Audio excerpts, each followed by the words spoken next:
Welcome out to the range. Excuse while I wipe my face sometimes. It is hotter than heck out here today.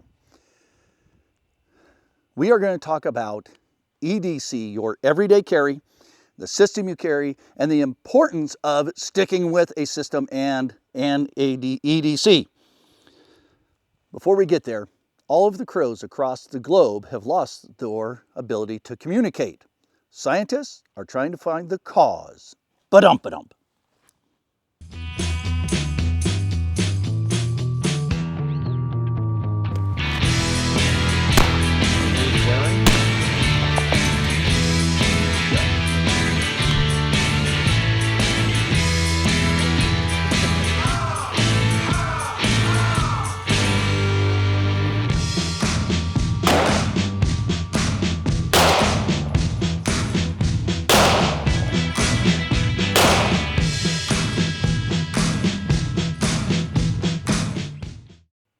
All right, welcome back.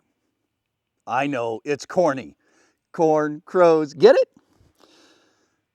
Before we get too far off of a weird tangent, let's stick with why I think it's important that you use the same system when you are carrying firearms specifically, not specifically, but especially for saving your life and that of others. I, many years ago, was too broke to buy the correct duty holster that I wanted and should have had all the time. And I bought a different duty holster that was less expensive, but it operated differently. And that particular brand, you tilted the gun backwards. I jumped out of the car one night on a person that was menacing others with a knife, went to get my firearm out of the holster this way because that's what I'd been used to. And basically the person laughed at me. It was very frustrating. I went out the next day and got the more expensive, correct, or the holster I should have had, and never had any more problems. Another little story about being consistent, and before I go there, I'll tell you that for the most part, except for maybe brand names, I have carried on my duty belt at work my ammunition, my handgun, my handcuffs, and other things in the same place on my duty belt for the better part of my entire career. Why? So I know where it is under stress. One time, I thought I'd be different for some reason, and I flip-flopped where I carry my pepper spray to where the radio was and vice versa. Got in a situation, I'm reaching for it, and I can't find my pepper spray. Hours later, I put it right back where it had been before, haven't moved it. It is of the utmost importance, wherever you carry it, to stay consistent with where your reloads are, your handgun, so that under stress, you can easily find them without looking. You know where your gear is. Whether you agree with it or not, that's why I carry mine here, because every day I go to work, that's where they've been. I know for some reason it is very popular to carry them over here, but those people aren't living with duty belts, I can guarantee it. And I see a lot of them doing this. And quite honestly, and I don't shoot competition or speed competition at all, but I have talked to those that do, and the less movement, the less distance traveled, the better. So is it quicker to go here and here, or here and here? I know it's split seconds, but when you're talking competition and thousands of seconds make the difference, you be the judge. So on the table out here today, I've got a couple different single action firearms that work differently. I got 4 Glocks with me, all different models. I have 3 Smith & Wesson revolvers, all different models. And we're going to talk about idiosyncrasies to each one of those that could cost you if you needed to reload, safety getting off, putting it into action, etc. in your time of crisis. And that is not the time to have those problems. I've seen people come out to the range that want to carry different holsters with different guns, and then they're daily, weekly changing those guns. it's going to get you in trouble over time. I will guarantee it. Because almost all of us do not have enough time to go train with 15 or 5 even different firearms and holster setups so that you are always the best prepared for the worst case situations. So let's get to it. Up here, I have an FK Burno. Don't have my glasses on, but it's a C model. So it's FK Burno PSD C in their 7.5 caliber, of course. It is a single action firearm. It does not have, let's see if I can do this without flagging myself, ambidextrous safety. Does not. Okay. It does have a safety here where normal thumb safeties on single actions are, but not a Colt one or not a Gerson one. It's got your slide release, or slide release. Magazine release is in the same place. Almost all American handguns are now. But again, we never say all, of course, but most are up here somewhere. I have my 2 other single action autoloaders have, turn it around, ambidextrous safety.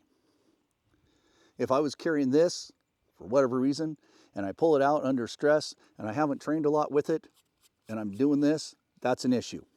Can't get it into battery. Can't get it into action.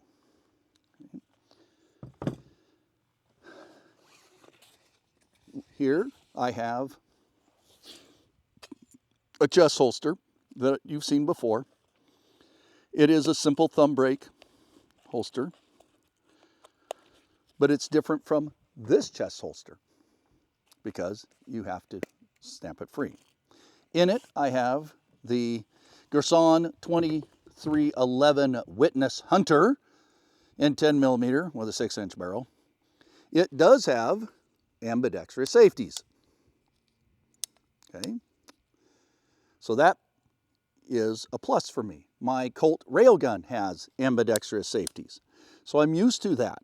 Again, I'm not used to it with the FK Burno. It's not a slam against the Burno, it's just a fact of life. Which would I prefer? One that I'm used to using all the time. Other than that, mag release is the same spot. Again, almost all semi-autos nowadays, the mag release, at least that are being sold in America, are here. So, there's a couple issues, right? I mean, first the safety, and the holster works differently. So, safeties, even though I know how to use one, can become a little bit of issue. Here we have in a totally different, it's a friction Kydex holster, my Glock 40 in 10mm. Glocks don't have external manual safeties. We'll leave it at that. There is no external manual safety other than the one, if you want to call it that, in the trigger, okay, that you would have to put your finger on. The slide release is there in the same spot, but it's tiny comparatively. And the magazine release is in the same spot as the other 2. Now, you should be able to get this into action quicker. No safety strap to undo, no safety to undo, which helps if you go one way to the other. It doesn't help when you go this way to that way and you're pulling on your firearm and you can't get the thing out of the holster. And then even if you did, you go to point it at something and you forgot to take the safety off. All those split-second things, I'm not saying you couldn't do it, but when you're talking life and death, split seconds mean life and death sometimes. So, there's that. Now, Glocks are Glocks for the most part. But what they aren't is all the same size. So here we have Glock 48, and a Glock 43, both slim. See, we'll do that way. Both slim, both 10-round mag. Well, this is a 10-round. I believe this is a 6 or 7 round. I don't handle it that much. Different sizes, different grip sizes. One's longer than the other, obviously. They shoot a little bit differently because of that. They handle a little bit differently in your own hand because of that. Do you want to be that? You want that to be the difference between hitting with it and not? Maybe you practice a lot more. I hear people handle sometimes these a lot better than they do the smaller ones. Okay. But if you're going back and forth, yeah, you'll get it out of the holster. You'll get it on target. You pull the trigger. You'll reload when you need to. That all works the same as the great big one. Maybe you notice this great big one has a red dot. And for me, in my old man eyes, I use red dots totally different than I do iron sights. Now, I've shot enough that that probably won't become an issue. Let's just pray it doesn't. Put up my have to always tell about it. RTS Tactical for IFACs. Look at our links below. And if you like the shirt, We the People Have Had Enough from TriStar Trading, link below for that. Commercial's done. Here is a different holster for this firearm that works differently than the one I have on. Now it's not really a conceal, but it's a off-duty type holster, but it's your old-fashioned thumb brake holster, okay? You can't just slide it back in the holster and click. You got to make sure you put the thumb brake back over it and secure it. Yes, you can do that after the stress is done, but remembering to break it that way instead of just this one goes forward and pull the firearm out. Or vice versa. I'm sitting here pushing and it's not happening, okay? All these little things can and oftentimes do cause you problems. And so the last ones we'll go over is very similar to the Glocks, and that is a Smith & Wesson revolver, for the most part, is a Smith & Wesson revolver. Push the cylinder latch forward, pop the cylinder out, reload it or load it. Double action, you pull the trigger, it goes off. Single action is a better trigger. Pretty simple. Put more bullets in it, close it up, pull the trigger again. But if I'm always carrying this versus this, different grips, different size, the double action works the same, but doesn't quite feel the same. And of course, my grip on this is a lot different than my grip on this, which is a model 28, 357. It's a model 27. It's a hot day, sorry. Anyway, it operates the same, but my grip on it's different. My trigger finger placement is different. The sights are different. All that equals problems if you don't have it figured out under stress. So carrying this one day, carrying this one the next day is not always the best choice. Okay. And then the last one on the table we have is the Model 29, 44 mag, 6-inch barrel. Again, operates the same. Different grips from this. So this is a round butt, more modern firearm versus a square butt. Does change the grip a little bit. Different grips on it. And again, then your finger trigger placement. This one has a red ramp. That one used to. I covered it over because under changing light, it's been giving me issues. Knowing where to hold, how to hold, exactly where that firearm hits, because they're not always the same in the sights. We know that even though they're iron sights. The difference can be different between firearms.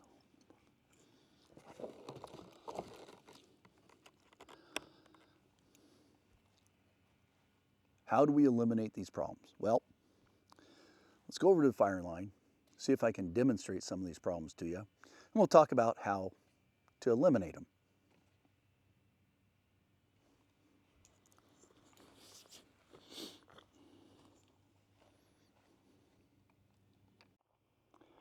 We're over on the range. I got two different firearms. One's just your Glock 22 and 40 Smith & Wesson from a duty rig.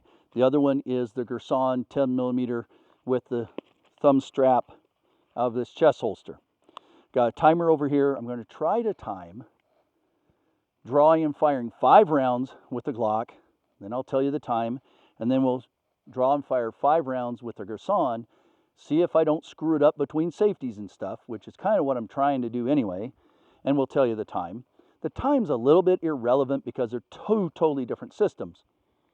What is relevant is whether or not I remember to take the safety off of this and how to get this gun out of the holster, and the same with this, except for no manual safety, of course. So, I'm going to push the go button. It'll beep twice, it'll beep once, and then it'll beep again. It won't matter. And I'll tell you what the time for the 5 rounds is. I'm just shooting steel down range, so something just to clang. Here we go.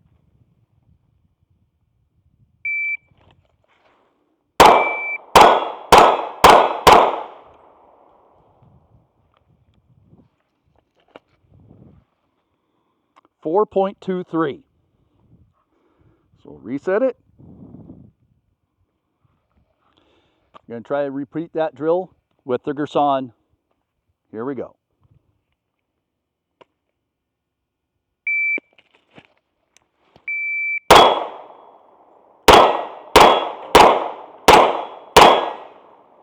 Lost the sights. 6.9. So, a little bit slower, a lot bit slower really. Lost the sights for a second, just not as capable or at least experienced with this firearm. Yes, I got the safety back on it before I got in the holster. So, I think I demonstrated it. Let's go get 2 more and we'll do it again. Now we have same caliber, 2 different firearms. We showed them off earlier. Got cross draw, which is going to slow me down a little bit. Standard holster draw, but I've got a bad shoulder and it's a little high for me. The point is 2 different size firearms, 2 different grips. We're going to do the same thing we did in the last drill. We're going to draw and fire 5 rounds, give you the time, and see if it makes a difference. Hopefully you're going to be able to hear the clang on the target. So whether or not I can actually shoot one or the other better, and we're only at 7 to 8 yards today anyway. So let me make sure I got my feet right for the camera. Here we go. On the beep, it'll beep again because it's a par, but don't worry about that. The final time's the one we want.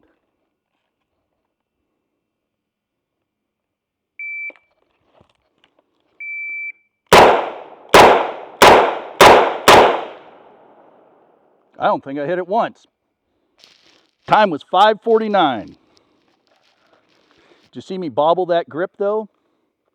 Didn't bobble the Glock's grip. Safety check. Make sure your earplugs are in. Okay, here we go. Next one.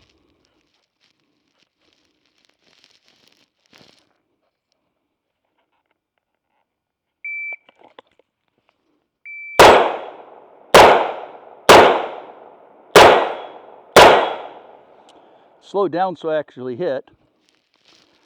6.73. So not too much difference.